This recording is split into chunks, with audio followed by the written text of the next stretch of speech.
And live it up.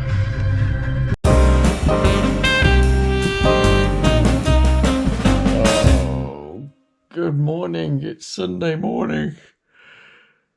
It's almost 6:30, so 4 hours to race time. You know the drill. Yeah, let's get out of bed.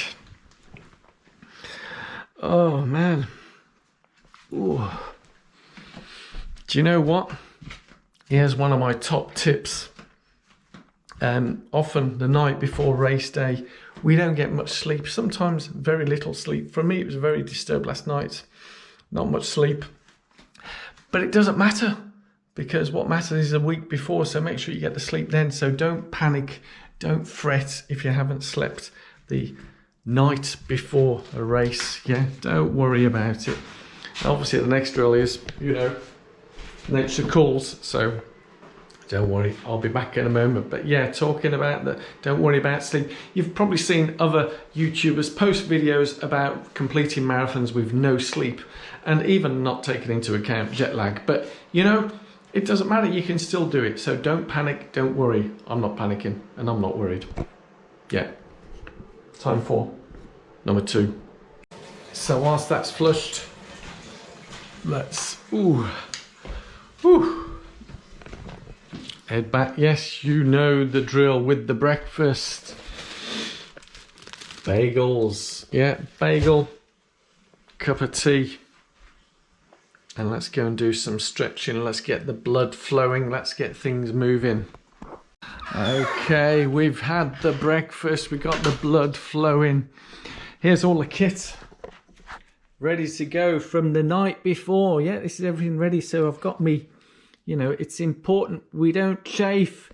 I use cream for my feet to stop often my feet get blisters or crack up. So I need to make sure that it's properly creamed up. My hat, the very same hat that I ran Brighton Marathon all those years ago. I still have that just in case it's raining. Gels, food bars for after. Oh yes. Okay, je suis arrivé à la van. I don't know if anyone knows what the French for van is. Leave it down there. I know car is voiture. Yep, I remember that from school. But yes, enough of the trivialities of where we are. I do have one thing that I'm undecided upon about this particular event. Whilst I say emulating race day, for me there is one thing that I'm still undecided on, whether to do this, use this on today's event that may not happen on race day. But stay tuned to the very end. Or follow all of it through and you'll find out what that one thing might be. Have you worked out? Leave it in the comments below. If you say that, leave it comments before, as in you've guessed correctly, or a camera's proper playing up now. So if I didn't finish what I said then, yes. Guess if you've done this before you get to me saying what that one thing is. Yeah, leave it in the comment that you'd guessed it, or if you knew what it was when I actually say it at the end, or whatever.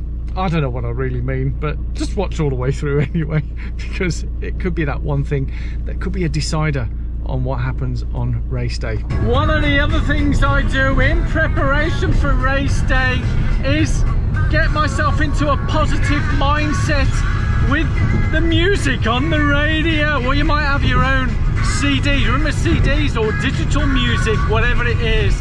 Oh, me and Britney, yeah, baby. Nah. Oh.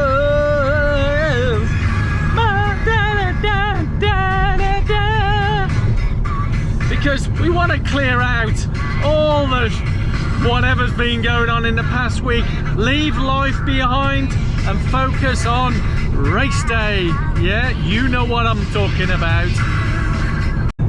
Sometimes memories come back whilst we're going through here, and whilst listening to the radio, it's telling me it's Mother's Day today. Yes, which brings memories back of my late mother. Yes, sad in a way, but also happy, because I know that she'll be looking down on me today and smiling and thinking, wow, my son is doing amazing. And that's what I'm hoping that I can bring to the memory of my mother for today. As sad as it is, and I'll be visiting her grave later today. That, yeah, these things that we do, loved ones that pass on, we do things in their memory, and I love you, Mum, and we do miss you dearly, really do. It's yeah, let's go do this. Yeah, let's go do this. So right now I'm driving along the route where it brings back memories, or is it nightmares, of the Telford 10K last December, where right on this road I was driving through a snow blizzard. A snow blizzard, oh my god! Snow blizzard, and then getting to a race that was all gritted so we could run it without any warm-up, without anything, not even any proper racing shoes, just racing flats, and I still ran a lifetime personal best. So that's the memory I'm going to have of this, not the nightmare of the snowstorm, but a memory of achieving my lifetime best. Positive mindset, positive mindset. Don't worry guys, the one thing that I haven't decided on yet that was going to be a bit of a teaser all the way through, but I'll reveal it now. It's to do with my feet. That's right, shoes. Which shoes will I be going in? Well, I was planning on going on my race shoes, but looking at the actual race day shoes, which are these, the Saucony Endorphin Pro 3, but as there's so much water on the road surfaces everywhere, and it's probably going to be flooded in sections, I won't be going in those. I'll be using my Endorphin Speed 2, which I ran London Marathon in. Yes, I'm still running in those shoes, and they're doing really great. So those will be my shoes for today's race. Did I mention in today's long run, now that I'm changed into race gear, yes, this will, because of the temperature, I've got this to keep my ears warm. I've also got sleeves on. Now whilst I'm going with the singlet, I wouldn't be doing this on a easy long run, but because I'm going to be doing a couple of laps at marathon pace, race pace, whatever you want to call it, I'm going to wear this because I will start heating up, so I don't want to overheat during this event. But naturally, there's always the fail-safe. Because this is multi-lap, I can run into the car park here and put on more clothes if need be on one of the laps. Because when I did last do this event, I did end up in the toilet after 2 laps. Yes, on my second lap I had a big toilet stop, and I mean mega big toilet stop. I don't know how I managed to hold that back. But anyway, too much detail. So all the detail you need to know is I'm in gear now. This is what I'll be wearing. If this is the temperature at London Marathon, this is what I'll be wearing then. Obviously, if it's warmer, then I probably won't have these on, won't have the sleeves on, because often it's over 10 degrees or whatever. But at the moment, it is below 10 degrees. It's about 7-8 degrees, which is quite chilly. So I'll need this for the first few miles. It'll feel chilly, but then I'll hopefully quickly warm up, and then away we go. Yes, are you ready? Come on, let's go, Knighton 20. Have you noticed the quick change in wardrobe? Yes, I stepped out and it's a bit drizzly, so I'm going to keep the peak cap on this time. So let's head over to race start. It does feel pretty nippy, but I know I'll warm up, so let's go with this. Well, right now I'm feeling very happy with myself that I decided to get this peak on, because the rain is properly coming down now. What's that quote? It builds character. So but I'd still rather it be dry, wouldn't you? Well, another race kit decision I'm happy with is the running shoes. Looking at the road conditions and the amount of surface water, it wouldn't really be any benefit running with the Saucony Endorphin Pro 3, none at all. So save those shoes for race day itself. One of the other key lessons when doing a long run like this is practicing our breathing, because without breathing correctly, that could scupper our plans for a PB or doing the best that we can. So always keeping the breathing controlled, relaxed. Sounds easier than it's done. Yeah, that's why we practice. If you think I'm beginning to sound like a broken record, you're probably right. But once I'm running to effort, my pace is all over the place. Yeah, do you like that? Nice little rhyme. But that's because this is up and down. So I'll just keep it to effort and we'll see what pace comes out. Oh, that finish line feeling. Woo! Oh yes. Oh, that was good. So I'm now consuming all the sweeties.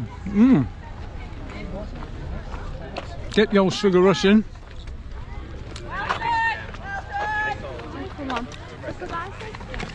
And cheer some of these guys finishing. Well done. So in the van, yes, I've had the sweets, but I also have with me some recovery powder. Yes, I've got the powder and the water, so I'll be mixing that and drink that as part of my recovery. Let's get all these sweaty clothes off and put some dry, warm clothes on. Lesson learned from today's 20 miler, which for a lot of you guys may be watching this, and so many of you asking, how should I pace my marathon? Well, based on a number of people I was passing in the last loop, well, I was passing people all the way through because I did start probably a bit too slow, but in particular in the last loop where there was people who seemed to be really struggling with holding a particular pace, and these guys who were on the last lap, so they hadn't been started early or whatever. So my guess is, you know, if you finish and you feel beaten up, tired, exhausted, take that as a hint. If you were going at what you thought that was your marathon pace, it's not your marathon pace. Sorry if I sound really harsh. It's not negative, it's the truth. Yeah, if you felt beaten up and smashed to pieces after that 20 miles, stating the obvious, you got another 6.2. You'll be hanging on. It would be an understatement. You'd probably be walking. There was a lot of people were walking. And in terms of the age category, I think I passed that guy literally in the last half mile. So slowing down, starting off quick, you know, all that type of stuff. I know people are trying different strategies and different tests, and I appreciate that. But as I say, for the lesson learned is if you are really flagging, you know, in terms of hitting the wall, that type of thing, it looked like some people had hit the wall, where the glycogen from around mile 16, 18, things can start happening. Even as early as mile 13, things can start happening if you went too quick, especially on an undulating course like that. So that's my final tip. Learn from the races, learn from the events, look at your analytics on the Garmin if you've got one. If you've not got one, how did you feel? You know, what is your, you know, what is it, the rep or whatever it is, the perceived effort, RPE, that's what it is, perceived effort. If it was too hard, then it's not marathon pace. It needs to be comfortably uncomfortable, but not too uncomfortable. Not half marathon uncomfortable, but a marathon, you know, comfortable enough to maintain. The uncomfortableness comes in the last 3 miles. That's where the proverbial thing hits the fan.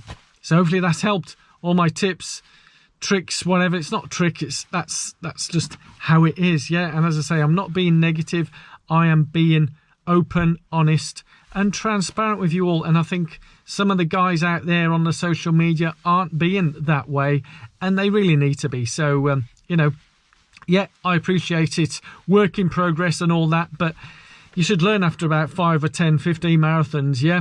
So let's crack on and enjoy the running, because it is for the joy of running. And hopefully you enjoyed all these top tips, tricks, and preparations for race day, because in terms of the dry run, the experience, this is all part of that experience, and it helps us enjoy the race day itself better. I think that's just my view. I'd love to hear from you in the comments below. Yeah, leave it in the comments below, down there. That's right. So thumbs up, subscribe, hit that alarm bell. See you all soon. Love you all. Bye bye bye.